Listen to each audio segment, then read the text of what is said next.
Afternoon everybody. I ain't really got the time to do a better review, I'm afraid. I haven't even got the right equipment with me and it's very windy and the light's rubbish, but I suppose if you can hear this you know it's okay. Here we have a Royal Enfield Continental GT 650 twin, very similar of course to the Interceptor.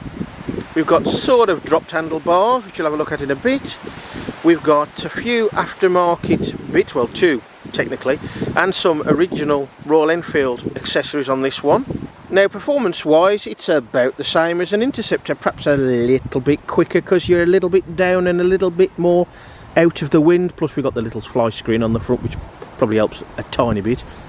Although they're sort of clip-ons, they're raised really, but wide, not massively wide, but so you've got plenty of control. Mirrors seem okay to be honest, a bit low, almost bar end weight mirrors in position, not quite of course, but near. The seat says touring on it. I don't know if that's an optional extra or not. I've just took my Himalayan Webley Mark II in for its first service and just picked this up, so if you know, let us know. There you can see the screen, that's a Royal Enfield accessory of course. In fact, as far as I know, there's only one thing or two things that are not Royal Enfield official accessories, at least I don't think they're official. They're not labelled Royal Enfield, but they may be made for them, I don't know. And that is the Scorpion exhausts. No doubt they save a load of weight. There's no baffles in these at the moment and it's really nice, but it's a bit much on the old ear holes. All very similar of course to the Interceptor. Sorry about the wind folks, got nothing about it.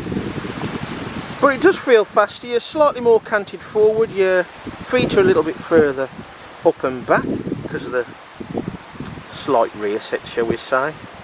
Because of that though, the side stand is a bit awkward to get hold of with your heel when you're sat on the bike. Overall I do prefer a slightly more canted, you might say wristy position on a bike. It takes some of the weight off your backside, and of course that can have downsides with pins and needles in your wrist, that sort of thing. I have had a little bit on this, but I'd rather have that than a numb ball. As long as it don't get too bad of course. Of course similar prices to the Interceptor, you know, on average about £5.5 grand without the accessories. And I'd like to do a full-on review, but I just haven't got the time, and the weather is terrible at this time of year really. Well, it has been this year. As you can hear, it's very windy. The weight on this one feels lower down, yet the only thing that is really lower down is the rider, with the riding position being slightly canted forward. You are perhaps a few inches lower, or perhaps it's just me and I'm more used to it now. This is the second twin I've ridden, I don't know. Not that it's heavy, it's quite nice.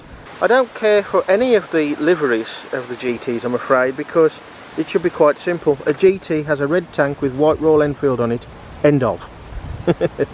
Riding wise, well, it's no real different to an Interceptor. The slightly canted forward position makes it feel a bit faster, and as I say, because of the lack of weight of the exhausts, of course slightly freer flowing exhausts, it probably is a little bit quicker, but you wouldn't know without a stopwatch. Nice, very nice. Do I prefer it to the Interceptor? Yes, in a way, and in another way no.